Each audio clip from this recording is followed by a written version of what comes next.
रूहानी उस्ताद YouTube channel के नाज़रीन अस्सलामु अलैकुम वरहमतुल्लाहि ताला वबरकातुहू। नहमदुहु व नुसल्ली व नुसल्लिम अला रसूलिहिल करीम अम्मा बाद। अस्सलातु वस्सलामु अलैका रसूलल्लाह व अला आलिका व अस्हाबिका या शफ़ीअना यौमल जज़ा। रूहानी उस्ताद यूट्यूब चैनल में आपका बहुत बहुत खैर मक़दम करते हैं। मैं उमर फ़ारूक अज़हरी। प्यारे नाज़रीन, कैसे हैं आप सब? उम्मीद है अल्लाह की ज़ात से कि आप सब ठीक ठाक होंगे और अल्लाह की बारगाह में दुआ करता हूँ कि मौला ताला हर किसी को जो भी परेशान हाल है उनकी परेशानी को दूर फरमा कर खुशहाली अता फरमा। प्यारे नाज़रीन, मैं आपकी खिदमत में फिर से हाज़िर हुआ हूँ एक नए और मुजर्रब अमल के साथ। आज का जो अमल है हमारा सूरा बकरा को लेकर है। सूरा बकरा की बहुत ज़्यादा फ़जीलत है, जितनी ही फ़जीलत बयां की जाए उतना ही कम है। लेकिन ख़ास एक अमल आपके लिए, वो भी आज़मूदा अमल लेकर आया हूँ। आज का अमल बहुत ही मुजर्रबुल मुजर्रब है और कई बुज़ुर्गान दीन का एक ख़ास अमल है। अगर आपके घर में सिर्फ बेटियां ही बेटियां पैदा होता हो और आपकी ख्वाहिश है कि अल्लाह रब्बुल इज़्ज़त आपको औलाद नरीना यानी कोई नेक और जो है सीरत वाला बेटा अता फ़रमाए, तो ये वीडियो आपके लिए है। वीडियो को कंप्लीट लाजमी देखिएगा। प्यारे नाज़रीन, ये कुरानी अमल है, ये सूरे बकरा का अमल है। तो हम कुरान अमलियात पर आंखें बंद करके भरोसा कर सकते हैं, क्योंकि बुज़ुर्गान दीन ने हमें जो तालीम दी है वह हमें कुरान अमलियात के ज़रिए से अल्लाह की बारगाह में दुआ मांगने का हुक्म दिया है। बेटा हो चाहे बेटी हो, चाहे औलाद का ना होना, ये अल्लाह तबारक व ताला की मर्ज़ी से होता है। अल्लाह के बग़ैर हुक्म से एक पत्ता भी नहीं हिलता है, तो औलाद तो बहुत बड़ी नेमत हो गई। इसीलिए हमेशा याद रखिएगा, हम कुरान अमलियात के ज़रिए से तदबीर तो लाजमी कर सकते हैं, लेकिन तकदीर बदलने वाली ज़ात सिर्फ़ अल्लाह की है। अगर मुक़द्दर में आपकी लिखी हुई है कि आपके सिर्फ़ और सिर्फ बेटियां ही होंगी, तो आप सूरे बकरा के ज़रिए से अल्लाह की बारगाह में दुआ कर सकते हैं। बाकी तकदीर बदलना ना बदलना ये अल्लाह के इख्तियार में है।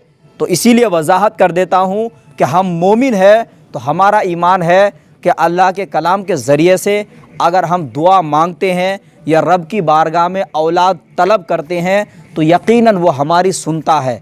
तो इसीलिए आपको ज़रूरी है कि जिनके यहाँ पे बेटियाँ सिर्फ पैदा होती है, तो उनको चाहिए कि जब तस्दीक हो जाए, जब आपको पता चल जाए कि आपका हमल ठहर चुका है, वैसे दूसरे महीने में मालूम तो चल ही जाता है, तो ऐसी सूरत में आपको उसी दिन देखना होगा कि चाँद की कितनी तारीख़ है।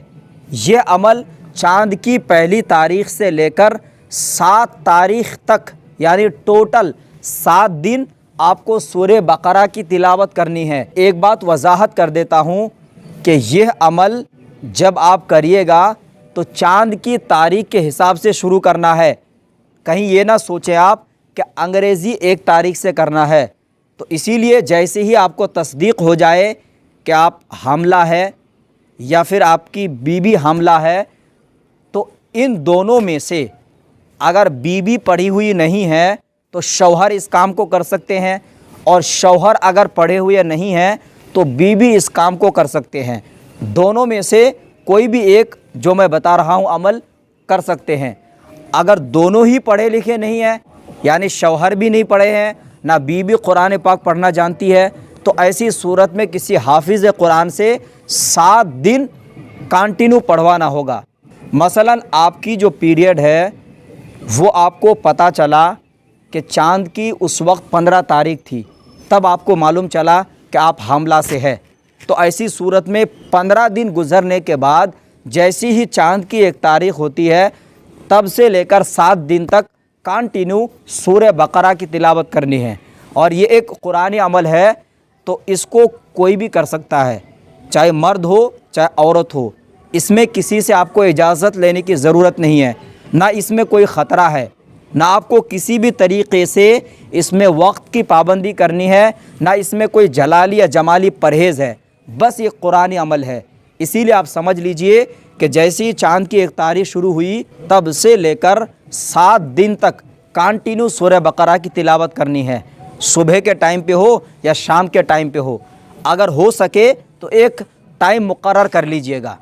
इसमें एक बात याद रखिएगा اگر بیوی پڑھنا چاہتی ہے تو بیوی ہی صرف پڑھیں، ایسا نہ ہو کہ پہلے روز بیوی نے پڑھ لیا اور دوسرے روز جو ہے شوہر پڑھیں گے۔ اس طرح 9 مہینے تک، یعنی پہلے مہینے میں بھی آپ کو چاند کی 1 تاریخ سے 7 تاریخ تک پڑھنا ہوگا، اور آخری یعنی 9 مہینے میں بھی پڑھائی کرنی ہوں گی، ٹھیک ہے؟ تو یہ عمل آپ کو کنٹینیو 9 مہینہ کرنا ہے، صرف 7 دن کر کے۔ ڈیلی آپ کو 300 دن نہیں کرنے ہیں، چاند کی 1 تاریخ سے 7 تاریخ کے درمیان۔ اور اس میں یہ ایک بات یاد رکھیے گا، اگر آپ خود پڑھتے ہیں یا آپ کی بیوی پڑھتی ہے یا آپ کسی حافظ قرآن سے پڑھواتے ہیں تو ان سے ضرور کہیے گا کہ شروع میں اور آخر میں 3 یا 7 مرتبہ درود ابراہیم لازمی پڑھیں۔ ایک بات اور بتا دیں آپ کو کہ 7 دن جب پڑھیں گے، چاہے بیوی پڑھے چاہے شوہر پڑھے یا کسی سے آپ پڑھوائیں، تو اگر ہو سکے تو 1 بوتل پانی میں روزانہ سورہ بقرہ کی تلاوت کر کے اس میں دم کر دیا کریے، اور اس کے بعد یہ پانی بیوی جو ہے جو حاملہ ہے یہ صبح شام یا دن میں 1 بار یا 2 یا 3 مرتبہ پینا ہوگا۔ اس طرح سے جو ہے کنٹینیو 9 مہینے تک پیتے رہیں گے۔ اگر پینے میں آپ کو کوئی دقت ہے تو دن میں 1 بار کافی ہے، یا ٹوٹل 7 دن آپ کو پینا ہوگا، باقی دنوں کو چھوڑ دیجیے گا۔ تو یہ ایک قرآنی عمل ہے جو بہت ہی مجرب عمل ہے، میں نے اس کا بہت زیادہ تعریف سنی ہے اپنے بزرگان دین سے، اور کئی کتابوں میں اس کا ذکر ہے۔ پیارے ناظرین، ایک چیز وضاحت کر دیتا ہوں، سورہ بقرہ ہر کسی کو معلوم ہے، پہلے پارہ میں ہے، سب سے پہلے شروعات الحمد شریف سے ہے، سورہ فاتحہ سے، اس کے بعد سورہ بقرہ یعنی الف لام میم ذالک الکتاب لا ریب فیہ۔ یہ جو سورہ بقرہ ہے یہ آپ کو کمپلیٹ پڑھنا ہے، یہ نہ سوچیں کہ صرف آپ کو 1 رکوع پڑھنا ہے، اور کمپلیٹ جو ہے 2.5 پارے کی ہے۔ اسی لیے اچھے سے سمجھ لیجئے کہ اگر آپ کی اسپیڈ کم ہوگی تو ہو سکتا ہے آپ کو ٹائم لگے، اور اگر آپ پڑھتے رہتے ہیں تو آپ کو زیادہ ٹائم نہیں لگے گا۔ اور اگر آپ اس میں حافظ قرآن کے ذریعے سے پڑھواتے ہیں، نارملی پونے 1 گھنٹہ یا پھر آدھا گھنٹے میں کمپلیٹ کر دیتے ہیں۔ لہٰذا قرآنی عملیات کو کریں اور مجھ گنہگار کے حق میں ضرور دعا کریں۔ پیارے ناظرین، امید کرتے ہیں اس ویڈیو سے آپ فائدہ اٹھائیں گے۔ ویڈیو اچھا لگے تو لائک شیئر کریے گا۔ چینل پہ اگر آپ نئے ہیں، ابھی تک آپ نے سبسکرائب نہیں کیا ہے تو سبسکرائب کے بٹن کو دبا کر ساتھ میں بیل کے گھنٹی کو بھی لازمی دبائیے۔ اب اپنے دوست عمر فاروق اظہری کو دے اجازت، اب اگلے کسی نئے ویڈیو کے ساتھ ملیں گے انشاءاللہ عز و جل۔ تب تک کے لیے خدا حافظ، فی امان اللہ۔